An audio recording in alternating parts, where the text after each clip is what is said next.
Before we get into this, if you've ever sat across from someone you loved and realized you didn't know them at all, this story is for you. Hit that like button right now and subscribe, because what happened on this Family Feud stage is something you will not believe until you see it for yourself. Let's go. How because there is a kind of lie that does not arrive all at once. It comes in small pieces, a story that doesn't quite add up, an excuse that arrives a little too smoothly, a version of events that changes just enough each time it is told that you start to wonder if the problem is your own memory. That is the most dangerous kind of lie. Not the dramatic kind, the quiet kind, the kind that lives inside a marriage for years before anyone says a word out loud. On a warm Thursday afternoon in a television studio in Atlanta, a woman named Carol Watkins stood on the Family Feud stage. She was 49 years old. She was dressed neatly, smiling at the audience, looking for all the world like a woman who had come to play a game show with her family. But Carol Watkins had not come to play a game. Not really. She had come because her daughter had told her it was time. Time to step into the light. Time to stop carrying a secret that had been weighing on their family for 3 years. Time to remind herself, and anyone watching, that a woman who has been lied to is not a fool. She is just someone who trusted the wrong person for too long. What happened when Steve Harvey walked out to meet her? And what happened when the truth finally surfaced in front of a live audience is one of the most quietly powerful moments this show has ever produced. And by the end of this story, you will understand exactly why. Carol Watkins grew up in Memphis, Tennessee, the oldest of 3 children raised by a single mother named Joyce who worked double shifts at a hotel laundry 6 days a week. Joyce Watkins was not a woman who complained. She was a woman who showed up. She taught her children, through example rather than lecture, that your word was the most valuable thing you owned, that a person who kept their promises was a person worth keeping, that honesty, even when it hurt, was always the foundation of anything real. Carol absorbed every bit of it. She was the kind of child who told the truth, even when lying would have been easier, the kind of teenager who paid back borrowed lunch money, even when the other person had forgotten, the kind of young woman who chose people she believed shared her values. She became a school librarian in her mid-20s, a job she had done for over 2 decades by the time she stood on that stage. She loved books for the same reason she loved people. She believed that if you paid close enough attention, they always told you the truth about themselves eventually. She met Dennis Watkins at a church fundraiser when she was 31. He was warm and funny and generous with his time, the kind of man who always remembered what you had told him the week before and followed up. They dated for 2 years, married, and built a life together in a modest house in the Midtown neighborhood of Memphis. They had one daughter, Tamara, who was now 23 and had inherited her mother's eyes and her grandmother Joyce's absolute intolerance for nonsense. For the first 15 years, the marriage was solid. Not perfect, no marriage is, but grounded in mutual respect and the kind of steady affection that comes from genuinely knowing someone. Dennis ran a small landscaping business. Carol worked at the school. Tamara grew up in a home where dinner was on the table at 6 and the front door was always unlocked for neighbors who needed something. Then, about 4 years ago, things shifted. Dennis became harder to reach during the day.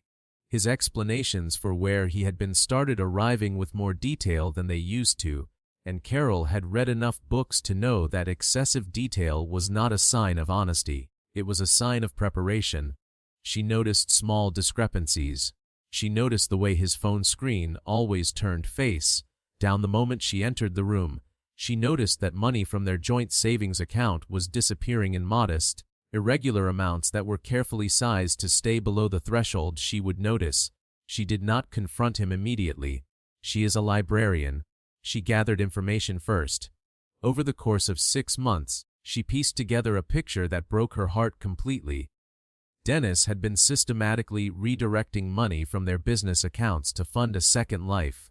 A woman in another city, weekend trips, restaurant dinners, all of it bought with the money that Carol had helped earn and had trusted him to manage honestly.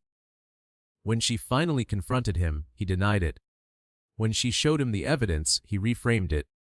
When she showed him more, he minimized it. The confrontations went in circles for months, with Dennis deploying every tool available to a man who is not ready to be held accountable: deflection, revisionism, manufactured calm, occasional tears that seemed designed rather than genuine. Carol stayed longer than she should have because she believed in the institution of marriage, because Tamara was finishing college, and because there is a particular kind of exhaustion that comes from fighting someone who refuses to stand still and be honest with you. It was Tamara who finally said enough. She had watched her mother lose weight, lose sleep, and lose the particular brightness she had always carried. One Sunday afternoon she sat down across from Carol and said, "Mum, I applied for Family Feud. I want us to go together. I want you to have one day where something goes right in front of people, out in the open, where nobody can take it from you." Carol looked at her daughter for a long time. Then she said yes. Dennis came with them to the taping. That was the first surprise. He had heard about the application and inserted himself into the family team. 5 players were needed, and Dennis had simply announced he would be one of them. Carol had not argued.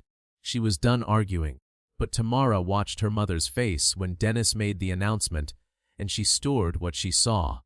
The Watkins family faced off against the Burrell family from Nashville, a high-energy group with matching outfits and the kind of confident ease that comes from genuinely enjoying each other's company. From the moment the families met backstage, the contrast was visible. The Burrells were loose and loud in the best way. The Watkins were polite and a little tense. The particular tension of a family that has learned to perform normalcy in public while privately holding a structure that is starting to crack. Steve Harvey came out and worked the room with his customary brilliance. He introduced both families, drew laughs from the Burrells easily, and then turned to the Watkins. He started with Dennis, who was charming and smooth, self-deprecating jokes, an easy smile, the full performance. Steve laughed along. Then he moved to Carol. "Miss Carol," Steve said warmly, "tell me about yourself." "I'm a school librarian," she said. "I've been doing it for 22 years. 22 years. You must have seen everything, more than most," Carol said. There was something in her voice, quiet, measured, that made Steve pause for just a fraction of a second. He looked at her with the particular attention of a man who has spent decades reading rooms for a living. "You doing okay today?" he asked. The question was simple, but it landed with unusual directness. Carol smiled. "I'm doing better than I was." Steve held her gaze for a beat. Then he smiled back, nodded as if something had been confirmed, and moved on to Tamara. Tamara, who clearly had zero interest in small talk, looked straight at Steve and said, "We're here because my mother deserves a good day. That's all you need to know." The audience laughed. Steve raised both hands in appreciation, but something had been introduced into the air of that studio, a weight, a context, a story that hadn't been told yet. And Steve Harvey, whatever else you might say about him, is a man who never lets a real story sit uncollected.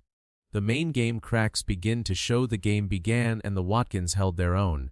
Carol was sharp and fast. Librarians process language at a different speed than most people, and it showed. She buzzed in early and correctly on 2 consecutive face-off questions, both times choosing answers that the rest of the team built on successfully. Dennis played his part, enthusiastic and visible, but on 2 occasions he buzzed in with answers that the rest of the family could immediately see were wrong. One was a clear miss, the other was inexplicably confident. Both times he shrugged it off with a laugh as if it barely registered. Tamara, standing 2 positions down, watched her father shrug both times. She watched her mother's jaw tighten almost imperceptibly and then release. She had seen that jaw tighten and release 100 times in the past 3 years. It was the physical expression of Carol choosing, again and again, to absorb something rather than react to it. The Watkins won the main game. It came down to a final round where Carol and Tamara essentially carried the board between them, finishing with a clean stack of points that left the Burrells applauding generously. The family embraced. Dennis was the loudest in the celebration, backslapping, arm around Carol's shoulders, performing the role of supportive husband with practiced fluency. Carol let him hug her. She did not hug back. She didn't. Harvey noticed. He was 15 feet away and he noticed. His eyes moved from Carol's still arms to Tamara's face, which was doing the work of a woman who had made peace with a complicated reality. Something was shifting in that studio quietly, the way storms shift before anyone outside knows they are coming.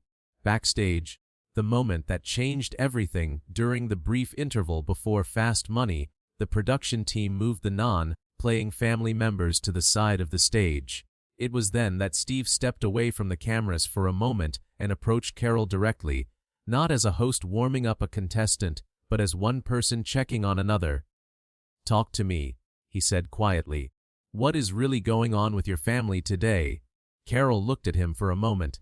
Then she looked at Tamara, who gave the smallest nod, and Carol told him, "Not everything. There wasn't time for everything. But enough.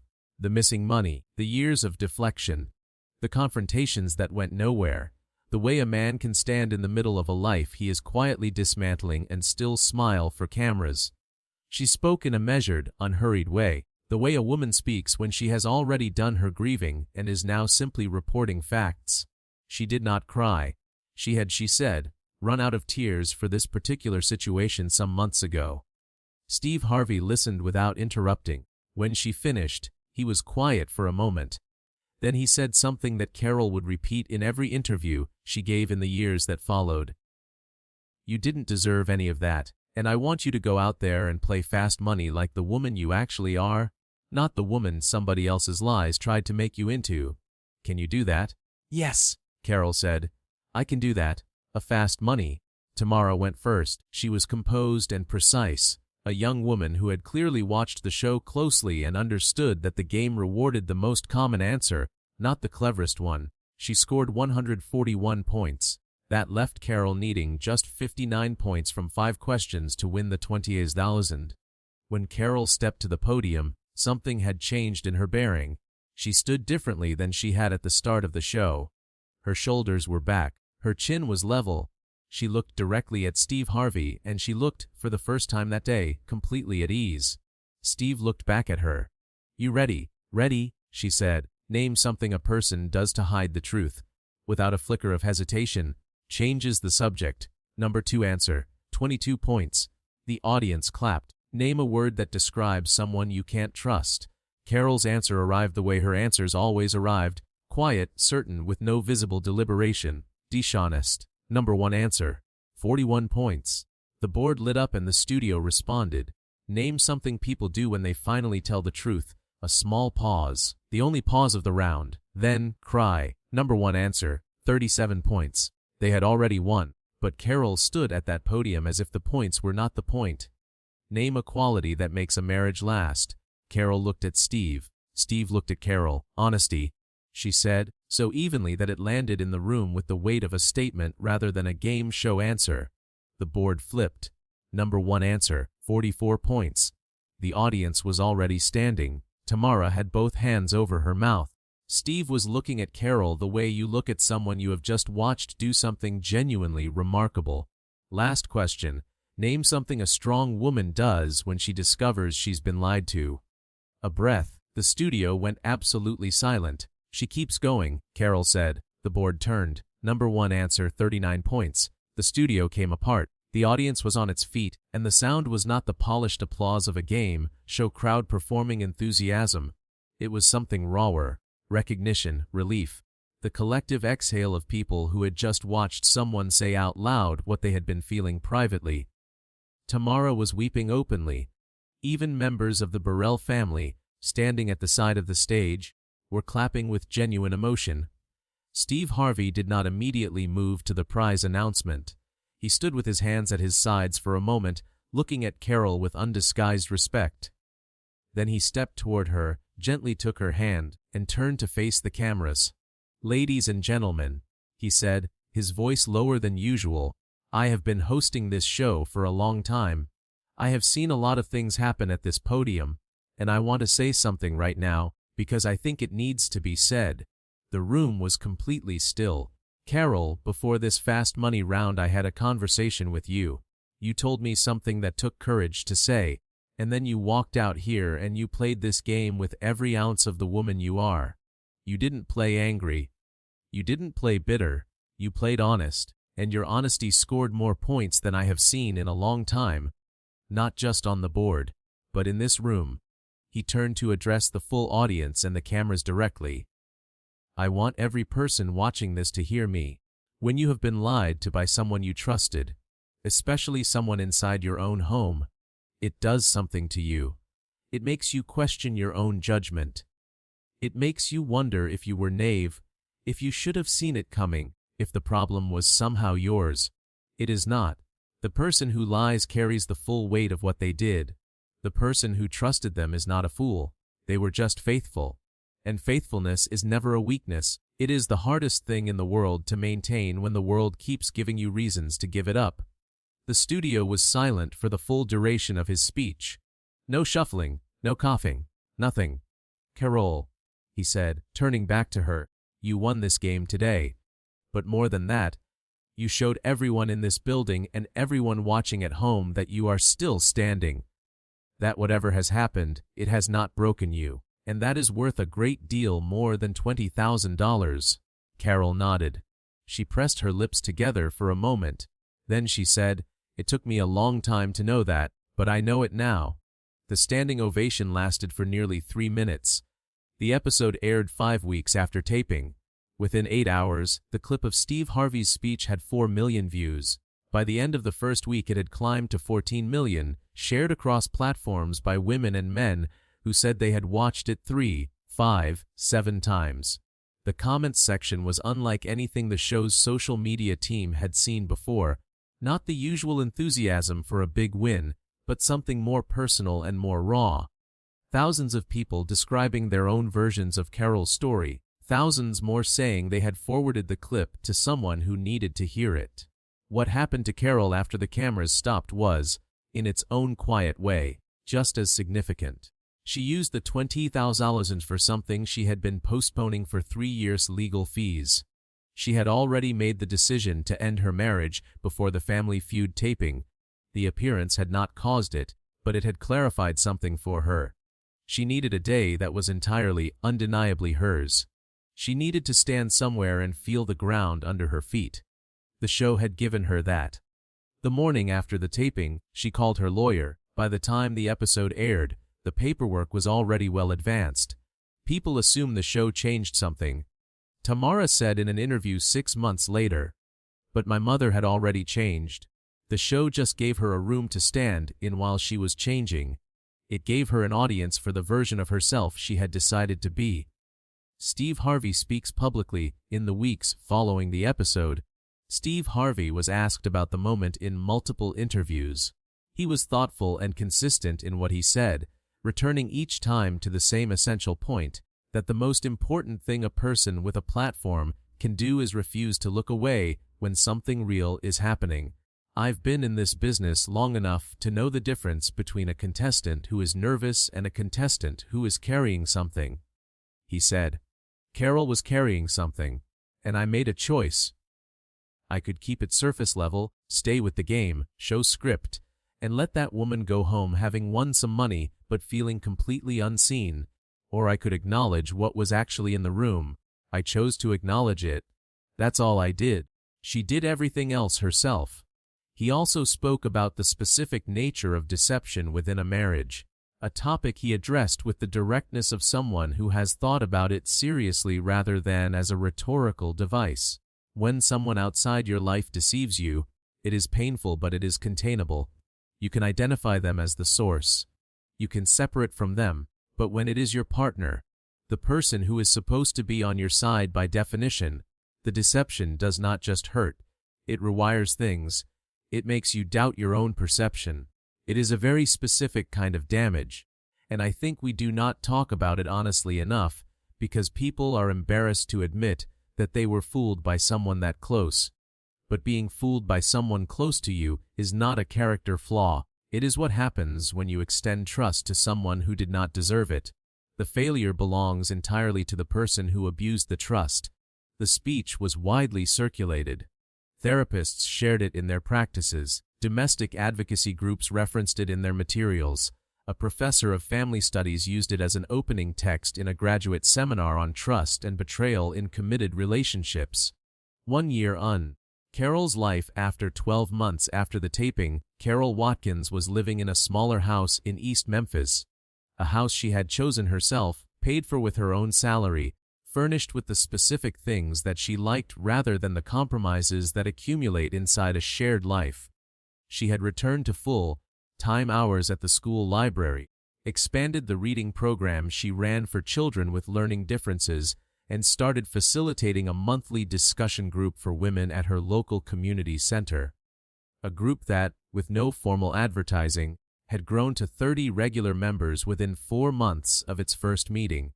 She called the discussion group Clear Table, a name that required no explanation to anyone who had been in a relationship where the unsaid things accumulated faster than the said ones. The format was simple: one woman brought a topic, everyone else brought honesty. Carol did not position herself as a counselor or a guide. She was a librarian. She knew how to hold a space open and let other people fill it. I am not an expert on anything except books, and what it feels like to stay too long in something that was no longer true, she told the group at their first meeting. But sometimes that is enough to be useful to each other.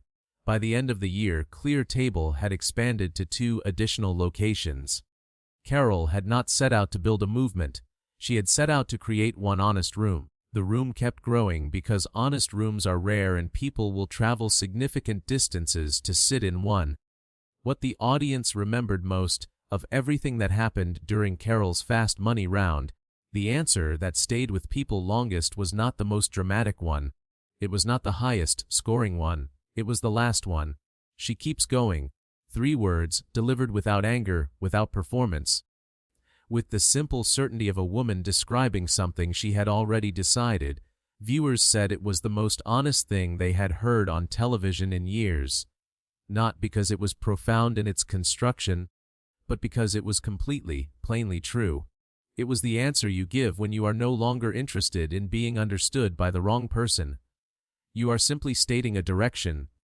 Carol herself, when asked about that answer in interviews, was characteristically direct about where it came from. I didn't think about it, she said. That is what I had been doing for 3 years without knowing it had a name. I just kept going. I got up every morning. I went to work. I made dinner. I helped my daughter through her final year. I kept going. When Steve asked me the question, that was the honest answer, not because I planned to say something meaningful, but because it was simply what I had been doing. You keep going, because the alternative is not acceptable. The lesson at the center of this story: Carol Watkins is not a special case. That is the uncomfortable and important truth inside this story. There are people in every city and every neighborhood who are living inside a version of what she described. A relationship in which trust has been broken quietly, methodically, over time, by someone who has learned that slow erosion is harder to name than sudden rupture. The slow kind does not arrive with the obvious markers that give people permission to act. It arrives in increments, each one small enough to question, each one plausibly explainable, until the total damage is undeniable, but the individual moments are too blurred to cite with confidence. What Steve Harvey did on that stage, and it was not an accident, it was a choice, was to name what he saw. He saw a woman who had been diminished, and he refused to participate in the performance of normalcy that was being offered to him. He could have taken the easy route. He could have kept it light, kept it fun, kept it television. Instead, he created a moment of genuine recognition. He said, "In effect, I see what you are carrying, and I see that you are still standing, and that matters." That is what people responded to in their millions. Not the game show win. Not even the speech particularly. The recognition. The sense of a person being genuinely seen in a public space at a moment when they most needed it. Tamara put it plainly in one of the last interviews the family gave together. My mother spent 3 years trying to get one person to see the truth. On one afternoon, in front of a studio audience, Steve Harvey saw it in 15 minutes. That is not the indictment of my father that it might sound like. It is the reminder that the people who see you most clearly are sometimes the ones who have no reason to protect a fiction. Steve had nothing to gain from pretending everything was fine, so he didn't pretend. Carol's house in East Memphis has a bookshelf in the front room that runs the full length of one wall. At the center of it, in a plain frame, is a handwritten card that Tamara made for her mother the Christmas after the episode aired. It reads, "The truth does not need protecting. It only needs time." Carol has never explained the quote publicly. She does not need to. The people who have been inside that particular kind of story understand it immediately. The truth does not need protecting. It only needs time. It will surface. It always surfaces. And the people who were faithful while it was submerged will still be standing when it does. Carol Watkins is still standing. She is reading widely, running her group, expanding her library program, and raising a daughter who is, by all accounts, one of the most admirably clear-eyed people in any room she enters. They eat dinner together on Sundays at Carol's new house, just the two of them mostly, occasionally joined by Joyce, Carol's mother, now in her late 70s, still sharp, still not inclined to let anything go unremarked. At one of those Sunday dinners, Tamara asked her grandmother what she had thought when she watched the Family Feud episode. Joyce was quiet for a moment, then she said, "I thought there is my daughter. The real one. The one I raised. I had been worried that woman was gone. I was glad to see she wasn't. Carol had been worried about the same thing. She was not gone. She had just been quiet, and when the right room opened up, when a man with a microphone looked at her directly and chose to see her honestly, she walked back into herself fully, and this time she intended to stay.